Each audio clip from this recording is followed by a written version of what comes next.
अस्सलाम वालेकुम स्टूडेंट्स, हम पढ़ रहे हैं 9th क्लास फिजिक्स का चैप्टर 5 और आज का हमारा टॉपिक है gravitational field. Students, gravitation word से अब अच्छी तरह पिछले लेक्चर से वाकिफ़ हो चुके हैं, जिस पे हमने पीछे 2-3 लेक्चर दिए हैं। हमने कहा कि इस यूनिवर्स में हर ऑब्जेक्ट, हर शय एक दूसरे ऑब्जेक्ट को खींच रहा है किसी न किसी फोर्स से, ठीक है। और हमने कहा कि उस पर जो वो फोर्स एग्जर्ट करता है उसको ग्रेविटेशनल फोर्स कहा जाता है, और वो जो उसकी एग्जर्शंस है, उसको खींचने की कुव्वत है, दैट इज़ ग्रेविटेशंस। सो आज का हमारा टॉपिक है ग्रेविटेशनल फील्ड के बारे में, ठीक है। फील्ड के बारे में आज का हमारा टॉपिक है। तो अगर हम फील्ड की बात करें तो फील्ड कहते हैं किसी भी स्पेस को, किसी ख़ास रीजन को, ठीक है। जब फिज़िक्स में फील्ड का वर्ड यूज़ होता है तो हम किसी ख़ास रीजन की बात कर रहे होते हैं, किसी ख़ास स्पेस की बात कर रहे होते हैं। तो ये किस स्पेस की बात हो रही है? ग्रेविटेशनल फील्ड की बात हो रही है। इसका मतलब तो ये हुआ कि एक ऑब्जेक्ट न्यूटन के according every object in the universe attract every other object, यानी एक ऑब्जेक्ट जो दूसरे हर ऑब्जेक्ट को खींच रहा है और दूसरा हर ऑब्जेक्ट पहले वाले ऑब्जेक्ट को खींच रहा है, अट्रैक्शंस दोनों में चल रही है। तो ये अट्रैक्शन किसी ख़ास फील्ड के अंदर, दायराकार के अंदर रहते हुए हो सकती है। ऐसा नहीं है कि कोई ऑब्जेक्ट दूसरे ऑब्जेक्ट को इनफाइनाइट डिस्टेंस तक खींच सकता है, ऐसा नहीं है, बल्कि उसकी अट्रैक्शंस की जो स्ट्रेंथ है, ठीक है, इंटेंसिटी है उसकी, वो किसी ख़ास रीजन के अंदर होगी, ठीक है। उस ख़ास रीजन के अंदर रहते हुए एक ऑब्जेक्ट दूसरे ऑब्जेक्ट को खींच सकता है। अदरवाइज जो उसकी खींचने की कुव्वत है that will be weaker and weaker and weaker, और एक टाइम, एक लिमिट के बाद वो खींचने की कुव्वत वेनिश हो जाती है, ख़त्म हो जाती है। ग्रेविटेशनल फील्ड का मतलब जो है हम चंद एग्जांपल से समझ सकते हैं, ठीक है, जिसमें सबसे ग्रेटेस्ट एग्जांपल क्या है?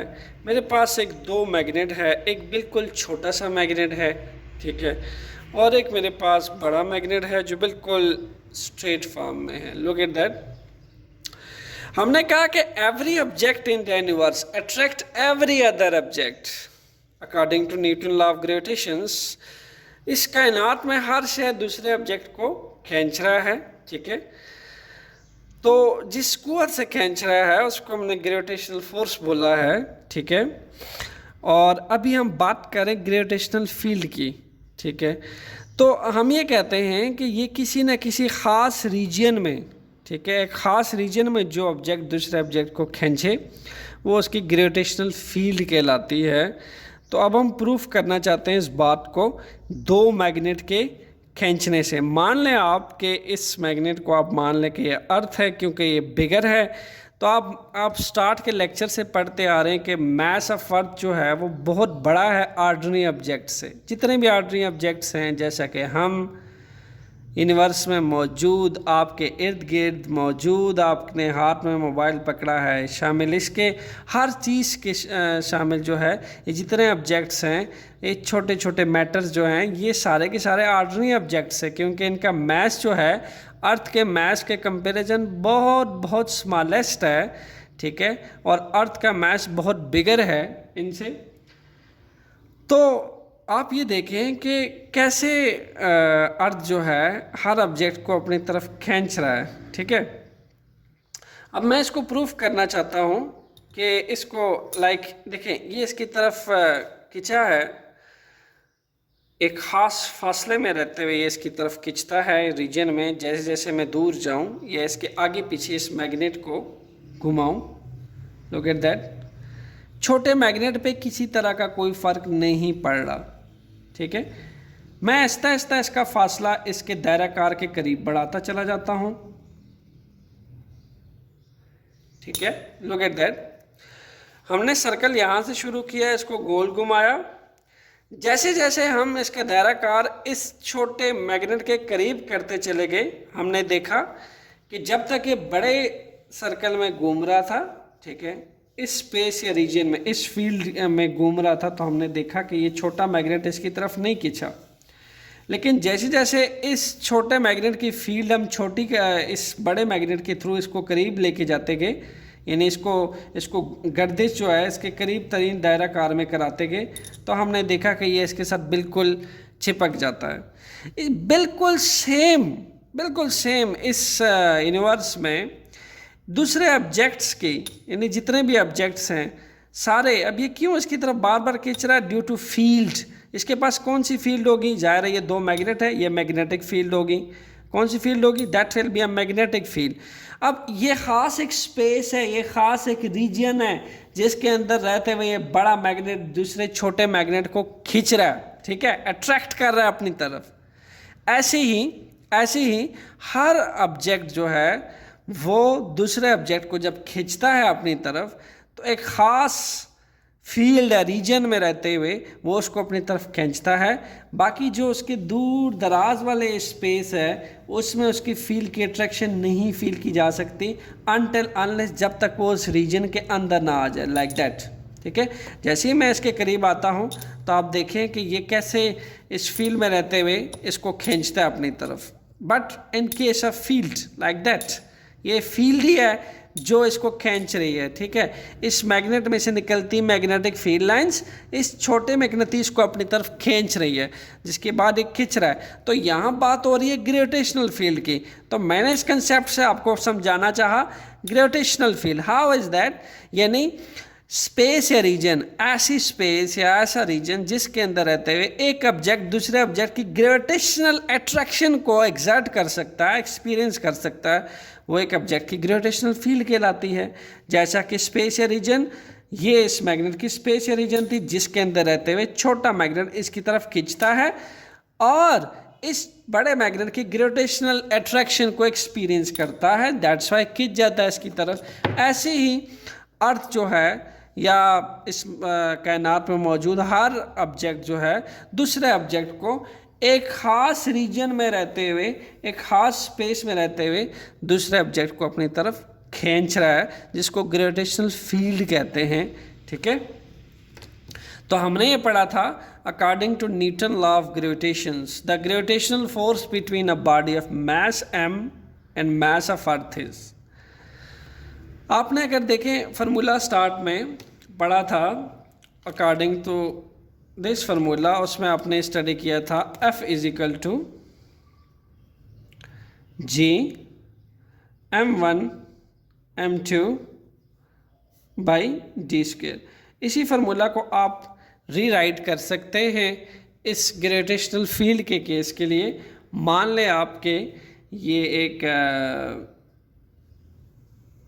ये हमारे पास अर्थ है। अब अर्थ तो बहुत बड़ी है, बट आप इमेजिन करें कि उसको डायग्राम की शक्ल में हम एक सर्कल की फॉर्म में, एक स्फीयर की फॉर्म में हम रिप्रेजेंट कर रहे हैं। ठीक है, और इसके ऊपर मौजूद है एक ऑब्जेक्ट। तो चूंकि देखा जाए तो मास ऑफ अर्थ इंतहाई ज़्यादा बिगर है, ठीक है, बहुत बड़ी होती है मास ऑफ अर्थ। ठीक है, तो दैट्स वाई जो मास ऑफ अर्थ है उसको हम रिप्रेजेंट करते हैं कैपिटल M से, और जितने ऑर्डनरी ऑब्जेक्ट्स है we, chairs, table and others etcetera, किसी भी ऑर्डनरी ऑब्जेक्ट की आप एग्जांपल ले सकते हैं, कंपेरेटिवली इसका मास अर्थ के मास से बहुत बहुत बहुत छोटा है। दैट्स वाई इसको हम स्मॉल m से रिप्रेजेंट कर लेते हैं। ठीक है, और इसके साथ साथ हम ये देखते हैं कि इन दोनों के बीच में, चूँकि हम ये मानते हैं कि अर्थ जो है वो बिल्कुल फुटबॉल की तरह यानी एक स्फीयर है। ठीक है, तो स्फीयर का तो एक ख़ास सेंटर होता है, जिसके सेंटर से क्या होता है, फासला लिया जाता है। ठीक है, इस लाइन तक का, जिसको आप रेडियस कहते हैं। तो अर्थ भी एक स्फीयर है, तो हम ये कहते हैं कि अर्थ का रेडियस है, यानी उसके सेंटर से लेके इस ऑब्जेक्ट के सेंटर तक का जो फासला होगा दैट विल बी r। ठीक है, तो हम क्या कह सकते हैं, यानी ये जो न्यूटन लॉ ऑफ ग्रेविटेशन में आपने फार्मूला पढ़ा था, इसको हम रीराइट कर सकते हैं अपने इस केस के लिए। यहाँ पे m1 को मैंने रिप्लेस किया स्मॉल m से, चूँकि ये इस ऑब्जेक्ट का मास बहुत बहुत स्मॉल था, मास ऑफ अर्थ से, इसलिए मैंने इसको स्मॉल m से रिप्रेजेंट किया। m2 को मैंने रिप्लेस किया मास ऑफ अर्थ से, चूँकि मास of earth mass of earth is very large, very large as compared to the mass of object, mo mass of object, me mass of earth. तो that's very large is compare to mass of earth, that's why मैंने इसको capital M से represent किया। और यहाँ पे आपको जो डी स्क्वेयर था, ठीक है, फार्मूला के अकॉर्डिंग डी स्क्वेयर, तो दो ऑर्डिनरी ऑब्जेक्ट्स के दरमियान फासले को आप कह सकते हैं, जैसे इस पेंसिल और मार्कर के बीच का फासला, इनका डिस्टेंस। लेकिन जब आप अर्थ और ऑर्डिनरी ऑब्जेक्ट्स में बात करते हैं तो अर्थ तो एक स्फीयर फॉर्म में है, तो अर्थ का लाजमी सी बात है रेडियस होगा। तो दोनों ऑब्जेक्ट्स के यानी अर्थ के सेंटर से ऑब्जेक्ट के सेंटर तक का फासला लोगे तो डी रिप्लेस हो जाएगा किससे, रेडियस से, ठीक है। तो हमने क्या किया, जो न्यूटन लॉ ऑफ ग्रेविटेशन का फॉर्मूला आपने रीड किया था उसी को रीराइट कर लिया अपने इस केस के लिए, ठीक है। तो यहाँ पे अर्थ के सेंटर से ये छोटा मैस अपनी तरफ इसको खींच रहा है, ठीक है, ये खींच रहा है। और ये किस तरह खींच रहा है, एक ख़ास फील्ड या रीजन में रहते हुए अर्थ जो है हर ऑब्जेक्ट को अपनी तरफ क्या करती है, खींचती है, हर ऑब्जेक्ट को अपनी तरफ अपने सेंटर की तरफ खींचती है। तो ये जो इसकी खिंचावट है, जो खींचने की कुव्वत है हर तरफ एक ख़ास रीजन में रहते हुए स्पेस में, इसको हम क्या कहते हैं, gravitational field. This is known as gravitational field. Gravitational field को हम चंद और एग्जांपल से देख सकते हैं। आप ऑब्जर्व करते हैं, ठीक है, डिफरेंट एग्जांपल्स को देख लेते हैं। मेरे पास ये 3 डिफरेंट टाइप्स ऑफ बॉल्स हैं, ठीक है। तो हम एक्सपीरियंस करते हैं डेली लाइफ में।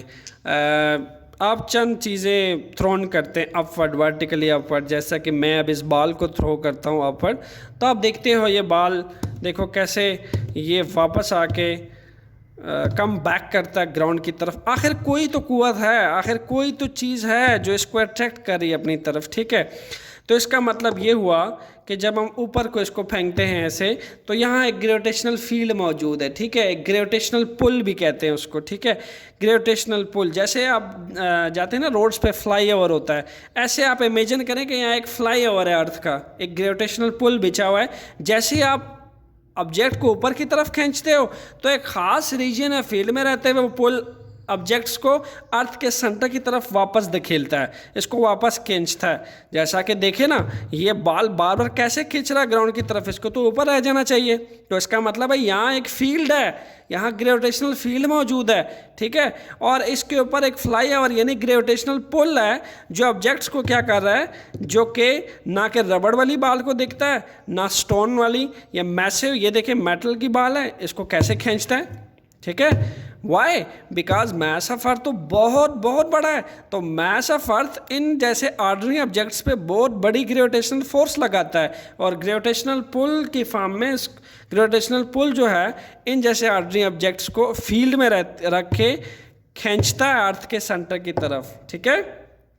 तो आप तीनों बॉल्स को भी आप अगर ऊपर की जानिब खींचे तो ऑब्जर्व करें, लुक एट दैट, तीनों बॉल्स वापस गिर रही हैं। तो यहाँ क्या है, यहाँ एक ग्रेविटेशनल फील्ड मौजूद है स्टूडेंट्स, और ग्रेविटेशनल फील्ड क्या कर रही है, ग्रेविटेशनल पुल के थ्रू फोर्स एक्सर्ट कर रही है इन तीनों बॉल्स पे, जिसके बाद ये बॉल वापस ग्राउंड पे आके लगते हैं, ठीक है।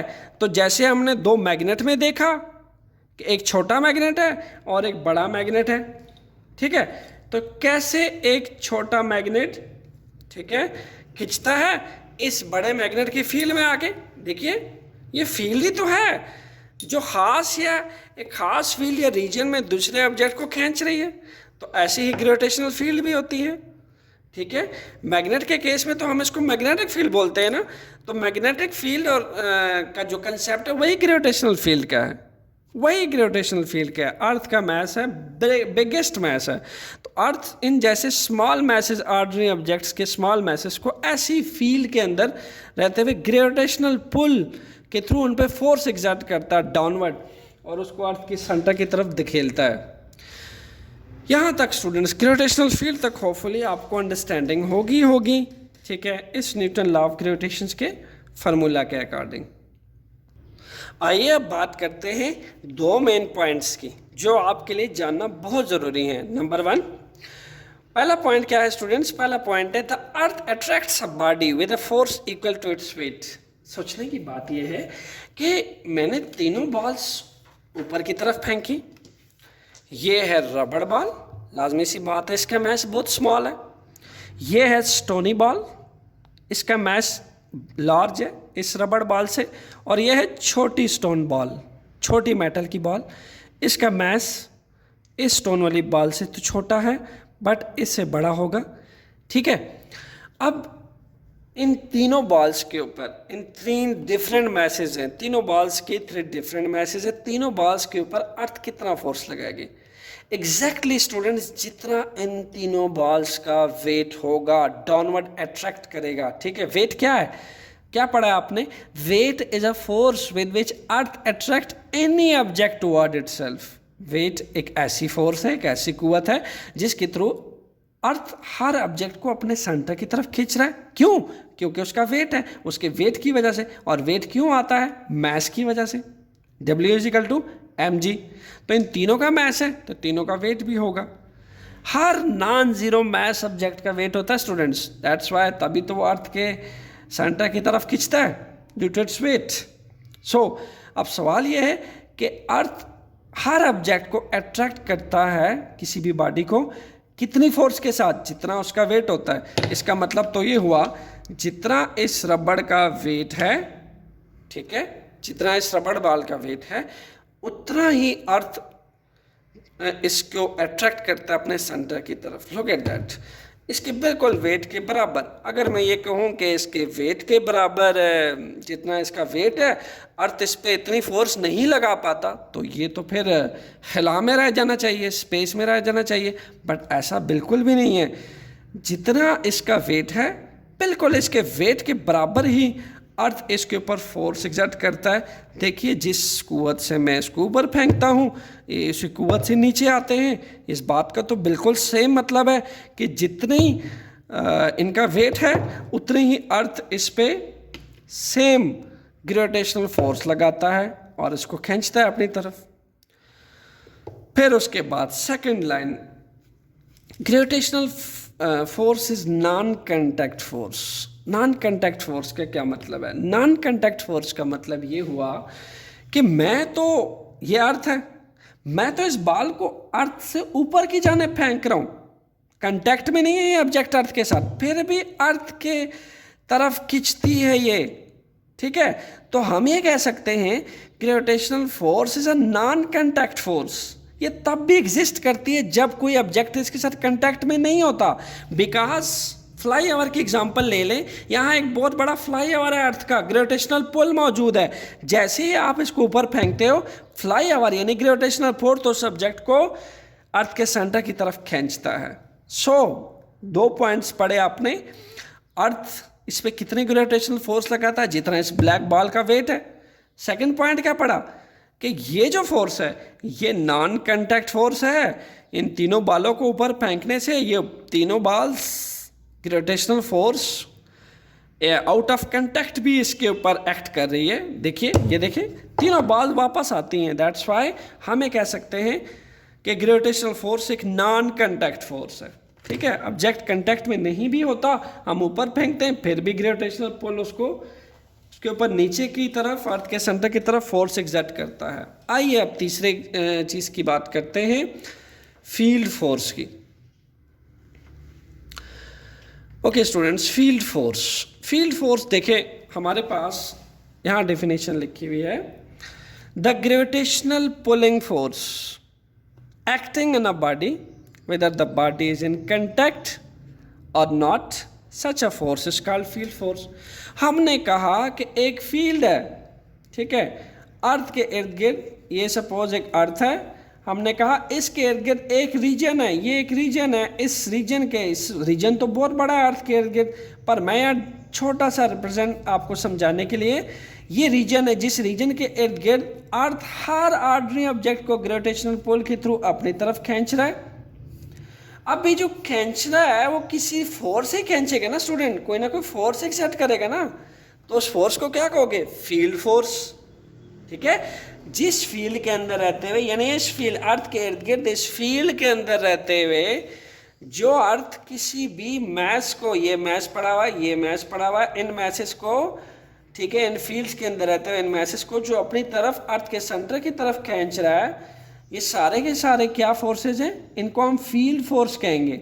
उस खास रीजन में, उस खास स्पेस में रहते हुए जो फोर्स एग्जर्ट होगी अर्थ के सेंटर की तरफ फील्ड में, उसको हम फील्ड फोर्स कहेंगे। यहाँ अब स्टूडेंट्स हमने एक असम्पशंस की है। वो क्या क्या एजम्पशन है, वो है हमारे पास कि ग्रेविटेशनल फोर्स एग्जिस्ट करती है हर जगह पे, it exist all around the earth. यानी अगर आप कहीं अर्थ के यहाँ है या फिर यहाँ है, कहीं पे भी मौजूद है, ग्रेविटेशनल फोर्स हर जगह पे मौजूद है। हर जगह पे अर्थ का ग्रेविटेशनल पुल, एक फ्लाईओवर यानी ग्रेविटेशनल पुल बचा हुआ है, जो जितने ऑब्जेक्ट्स हैं यूनिवर्स में, जितने ऑब्जेक्ट है वो अर्थ के सेंटर की तरफ खींचते हैं। ग्रेविटेशनल पुल उसको अर्थ की तरफ अट्रैक्ट करता है, और इस फील्ड, इस रीजन में रहते हुए इस पे जो फोर्स एग्जर्ट होती है, जो इसको अर्थ के सेंटर की तरफ खींचती है, उसी को नाम है फील्ड फोर्स। नेक्स्ट एजम्पशन क्या है कि जो फील्ड फोर्स लगती है वो इसकी डायरेक्शन क्या होती है स्टूडेंट, उसकी डायरेक्शन, हर फील्ड फोर्स की डायरेक्शन अर्थ के सेंटर की तरफ होती है। यानी ऑब्जेक्ट है, कोई भी ऑब्जेक्ट है, वो जिस चीज़ को भी खींचता है अपनी तरफ, ठीक है, अर्थ के सेंटर की तरफ, वो उसको कहाँ खींचता है, अर्थ के सेंटर की तरफ खींचता है। तो फील्ड फोर्स की डायरेक्शन क्या होती है, वो होती है अर्थ के सेंटर की तरफ। तो it is always directed toward the centre of the अर्थ। अब ग्रेविटेशनल फील्ड और फील्ड फोर्स, इसके लिए मेरे पास आपके लिए एक इंटरेस्टिंग एग्जांपल है। वो क्या, मैंने स्टूडेंट एक पाइवेट कंपास नीडल ली है, ठीक है, और इसी के थ्रू हम एक एक्सपेरिमेंट करते हैं छोटा सा। आपको समझाना चाहता हूँ मैं फील्ड के बारे में और फील्ड, ग्रेविटेशनल फील्ड और फील्ड फोर्स के बारे में। अब देखो, ये छोटा मैग्नेट है, मैं थोड़ा सा इसको हिलाता हूँ तो पाइवेट कंपास की नीडल देखें वो कैसे डिफ्लेक्ट कर रही है स्टूडेंट। इसका मतलब है कि इस बड़े मैग्नेट की, इसके अंदर ये जो आपको कंपास नज़र आ रहा है, ये भी एक मैग्नेट है, छोटा मैग्नेटिस है।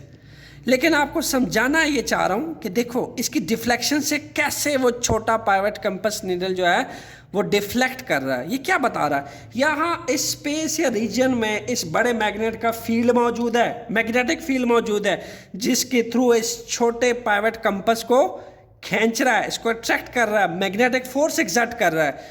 तो जो फील्ड फोर्स होती है ऐसी ही ऑब्जेक्ट के ऊपर एग्जर्ट होती है स्टूडेंट्स, उसको खींचती है अपनी तरफ। जैसे इसके हिलाने से ये छोटा पाइवेट कंपास डिफ्लेक्ट कर रहा है, ऐसे ही, बिल्कुल ऐसे ही एक फील्ड फोर्स होती है जो एग्जर्ट होती है ऑब्जेक्ट के ऊपर और ऑब्जेक्ट को अर्थ के सेंटर की तरफ खींचती है। बिल्कुल यहाँ इस पूरे स्पेस या रीजन में हम जहाँ ऑब्जेक्ट को ऊपर की तरफ खींचते हैं तो ऑब्जेक्ट जो है वो ग्रेविटेशनल पुल जो है उन पे डाउनवर्ड अर्थ के सेंटर की तरफ फोर्स एग्जर्ट करता है और उसको अर्थ के सेंटर की तरफ नीचे धकेलता है। अब देखो मैं इसको घुमाता चला जाता हूँ तो इस पाइवेट कंपास का रेड वाला पॉइंट देखो, इसका रेड एरो देखो, ये बता रहा है कि जैसे जैसे मैं बता रहा हूँ ये मैग्नेटिक फील्ड जो है इसको क्या कर रही है, इसको चेंज कर रही है। Look at that. तो ग्रेविटेशनल फील्ड भी ऐसे ही मौजूद है स्टूडेंट, लेकिन देखिए स्पेस या रीजन है। लेकिन अगर मैं स्पेस या रीजन में से बाहर निकल गया तो क्या आया, ये रेड पाइवेट कंपास इस पर डिफ्लेक्ट करेगा। चलिए इसको फिर प्रूफ करते हैं। मैं इस बड़े मैग्नेट को निकालता हूँ पेज में से बाहर, अब देखें वो तो रेस्ट पे आ गया, कंप्लीटली रेस्ट। लेकिन फिर मैं करीब लेके आता हूँ तो ये देखो, इसका मतलब ये है कि हर ऑब्जेक्ट जो दूसरे को खींचने की कुव्वत है वो क्या है, एक फील्ड या एक खास रीजन में दूसरे ऑब्जेक्ट को खींचता है। ठीक है, उस खास रीजन में, जिस रीजन में अर्थ दूसरे ऑब्जेक्ट को अपनी तरफ खींचता है, वो रीजन, वो स्पेस ग्रेविटेशनल फील्ड कहलाती है।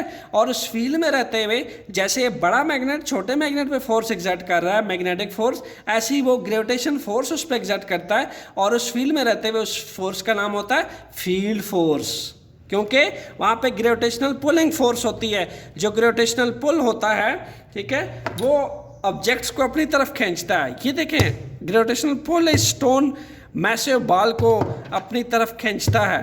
ठीक है, ये इसको अपनी तरफ खींचता है।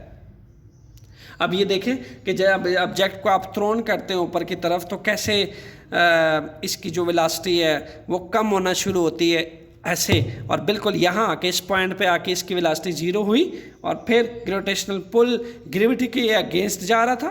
ठीक है, यहाँ 2 मेन बातें आपने सीखनी है। वो क्या है कि जब ऑब्जेक्ट यहाँ पे जब ऑब्जेक्ट को आप थ्रोन करते हैं, जैसे मैंने इस बॉल को थ्रो किया ऊपर की तरफ, तो क्या होता है, ग्रेविटेशनल फोर्स की जो डायरेक्शन होती है वो तो हमेशा अर्थ के सेंटर की तरफ होती है। तो जब ये बॉल आपने ऊपर की तरफ फेंका, उस केस में तो इसकी जो बॉल की जो सिमत है वो अर्थ ग्रेविटी के अगेंस्ट है। ग्रेविटी तो डाउनवर्ड होती है अर्थ के सेंटर की तरफ। ठीक है, मानने के अर्थ है। तो वो तमाम केसेस स्टूडेंट, ये बात आपको न्यूमेरिकल प्रॉब्लम में भी काम आएगी, वो तमाम केसेस जिसमें बॉल को, ऑब्जेक्ट्स को, पेंसिल को या किसी भी चीज़ को आप ऊपर की तरफ थ्रोन करते हैं, उस केस में हम जो ऑब्जेक्ट एक्सेलरेट करता है, ठीक है, उसमें एक्सेलरेशन प्रोड्यूस होती है ना। देखिए मैंने इसको ऊपर फेंका, इसमें एक्सेलरेशन प्रोड्यूस हुई है। तो जो ऑब्जेक्ट एक्सेलरेट करता है तो उसमें जो ग्रेविटेशनल एक्सेलरेशन प्रोड्यूस होती है उसकी वैल्यू हमेशा हम क्या लेते हैं, -g, क्योंकि ऐसे केस में हम एक्सेलरेशन को किसके इक्वल पुट करते हैं, ग्रेविटेशनल एक्सेलरेशन, यानी जो एक्सेलरेशन है वो ग्रेविटेशनल एक्सेलरेशन बन जाती है। ठीक है, क्योंकि उसमें जो एक्सेलरेशन प्रोड्यूस होती है it is due to gravity. तो तमाम वो ऑब्जेक्ट्स जो ऊपर की तरफ थ्रोन किए जाते हैं, जिन ऑब्जेक्ट्स को हम ऊपर की तरफ थ्रोन करते हैं, वो तमाम ऑब्जेक्ट्स जो हैं उनकी ग्रेविटी नेगेटिव होती है हमारे पास। ठीक है, और इसके साथ साथ फिर जो ऑब्जेक्ट नीचे को आता है, चूंकि नीचे के आते हुए तो उस बॉल की डायरेक्शन सेम हुई ना जो ग्रेविटी की डायरेक्शन है, जो चूंकि हमने यहाँ पे क्या लिखा है, the field is directed toward the centre of the अर्थ। तो जो फील्ड की डायरेक्शन क्या है, वो तो अर्थ के सेंटर की तरफ है। तो जो अर्थ के सेंटर की तरफ ऑब्जेक्ट वापस आती हैं किसी पोजीशन से, तो हम उस केस में एक्सेलरेशन ड्यू टू ग्रेविटी की वैल्यू पॉजिटिव लेते हैं। और इसको नेगेटिव कब लिया जाता है, नेगेटिव कब लिया जाता है, जब तमाम ऑब्जेक्ट्स को अर्थ के सेंटर के डायरेक्शंस के अपोजिट हम थ्रोन करते हैं। उस केस में ग्रेविटी की वैल्यू नेगेटिव होती है। और ये पॉजिटिव कब होती है, जब इसको अर्थ के सेंटर के तरफ आती है, उसके डायरेक्ट अर्थ के सेंटर के डायरेक्टेड टुवर्ड आती है, तब ये वैल्यू पॉजिटिव होती है। आइए अब बात करते हैं ग्रेविटेशनल फील्ड स्ट्रेंथ की। ग्रेविटेशनल फील्ड स्ट्रेंथ के बारे में क्या लिखा है यहाँ पे, एंड द ग्रेविटेशनल फील्ड, यानी ग्रेविटेशनल फील्ड के अंदर रहते हुए, in the gravitational field of the earth, earth की ग्रेविटेशनल फील्ड के अंदर रहते हुए जो ग्रेविटेशनल फोर्स एग्जर्ट होती है किसी भी बॉडी ऑब्जेक्ट के पर यूनिट मास पे, ठीक है, किसी भी ऑब्जेक्ट या बॉडी के पर यूनिट मास पे, वो क्या कहलाती है, वो कहलाती है ग्रेविटेशनल फील्ड स्ट्रेंथ। इसका मतलब तो ये हुआ कि ग्रेविटेशनल फील्ड स्ट्रेंथ क्या बनी, ग्रेविटेशनल फील्ड, मैं इसको एक फार्मूला में, टेक्स्ट बुक में इसका फार्मूला गिवन नहीं है, बट हम इसके डेफिनेशन को यूज़ करते हुए फार्मूला जनरेट कर सकते हैं। देखें कैसे जनरेट होगा, and the gravitational field of the earth, gravitational field, earth के ग्रेविटेशनल फील्ड के अंदर रहते हुए जो ग्रेविटेशनल फोर्स एग्जर्ट होती है स्टूडेंट्स, ग्रेविटेशनल फोर्स,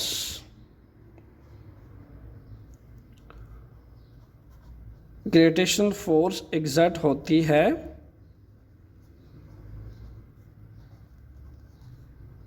किस चीज़ पे, एक पर यूनिट मास पे, पर यूनिट मास।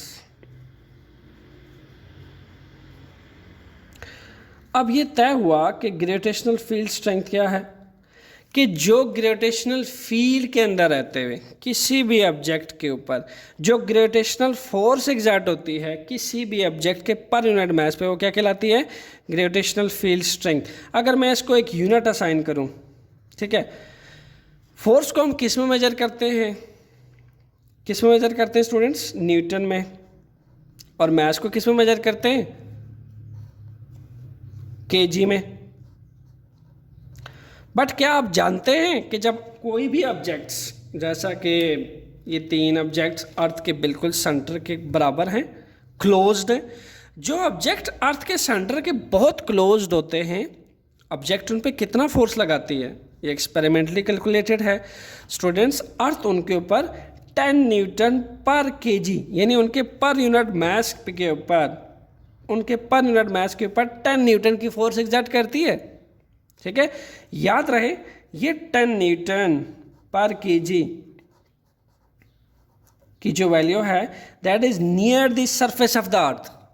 ये वैल्यू आपको कब मिलती है? जब ऑब्जेक्ट बहुत क्लोज होता है अर्थ के सरफेस की तरफ।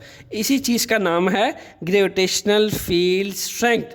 ग्रेविटेशनल फील्ड स्ट्रेंथ क्या हुआ? जो ग्रेविटेशनल फोर्स लगाती है अर्थ किसी भी बॉडी के पर यूनिट मास पे। अब देखिए, ये सपोज कि आप इस बॉल को ले लें, तो इस बॉल के पर यूनिट मास के ऊपर, पर यूनिट मास के ऊपर यानी 1 kg मास के ऊपर, ठीक है, जितना यानी 10 न्यूटन की जो फोर्स एग्जर्ट करती है अर्थ इस 1 kg मास के ऊपर, वो उस अर्थ की क्या कहलाती है? ग्रेविटेशनल फील्ड स्ट्रेंथ कहलाती है।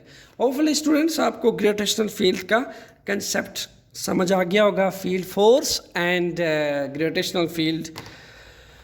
सो मुझे लेक्चर के बाद लाजमी बताइएगा कि आपने इसे क्या कुछ सीखा और आपकी डेली लाइफ में आपसे जुड़ी बातें जो आपने कभी साइंटिफिकली ऑब्जर्व की हो कितनी बूस्टेबल हो गई इस लेक्चर के बाद। सो नेक्स्ट हमारा लेक्चर है mass of the earth. Stay tune for that. Enjoy physics with me. Thank you.